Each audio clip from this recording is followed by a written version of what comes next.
आज की कहानी है कौवा और सांप। एक दिन एक कौवा घोंसला बनाने के लिए उपयुक्त जगह की तलाश में था। कौवे को जंगल में घोंसला बनाने की जगह मिल गई।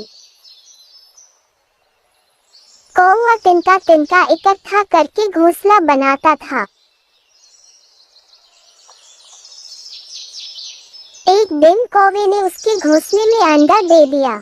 कौवे के घोंसले वाले पेड़ के नीचे एक सांप का घोंसला था। सांप ने कौवे को अंडे देते हुए देख लिया।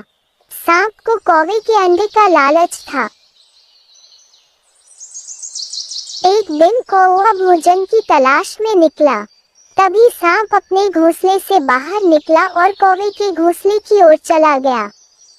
वह कौवे के घोंसले के सामने गया और एक एक करके अंडे खाने लगा।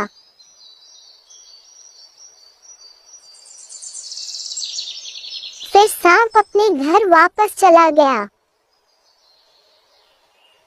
कौवा वापस आया और देखा कि उसके अंडे गायब थे। अंडे न मिलने का उसे बहुत दुख हुआ। कौवा चिल्लाने लगा कि मेरा अंडा कहाँ गया। कुछ दिन बाद कौवे ने फिर अंडा दिया।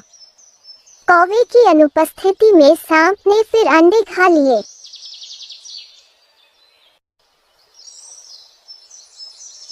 कौवा वापस आया और देखा कि उसका अंडा गायब है।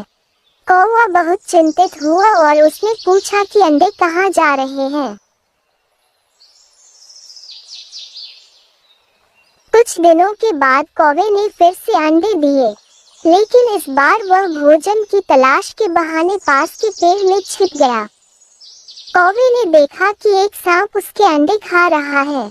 कौवे को बहुत गुस्सा आया और उसने सांप को मारना शुरू कर दिया, लेकिन कौवा असफल रहा।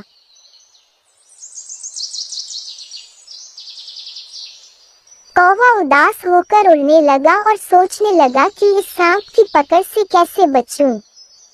कौवे ने एक महल देखा और उसकी ओर उड़ गया। वहां रानी अपनी सहेलियों के साथ स्नान कर रही थी।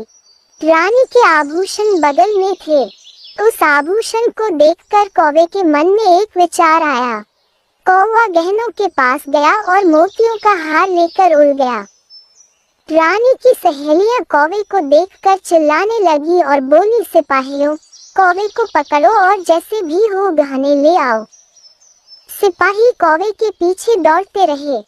कौवे ने रत्नजड़ित चोंच उठाए और तेजी से उड़ने लगा, और सिपाही कौवे का पीछा करता रहा। सिपाही कौवे के पीछे भागने लगे। भागते समय वे हाँफने लगे। कौवे ने मोतियों का हार सांप के घोंसले में गिरा दिया और उड़ गया। सिपाहियों ने कौवे को मोती का हार एक गड्ढे में गिराते हुए देखा। वे उस स्थान पर गए और हार ढूंढने लगे। तभी उस बिल से सांप बाहर आ गया। सिपाहियों ने डंडे से सांप को मार डाला और हार लेकर चले गए। सांप को मरा हुआ देखकर कौवा बहुत खुश हुआ। तब से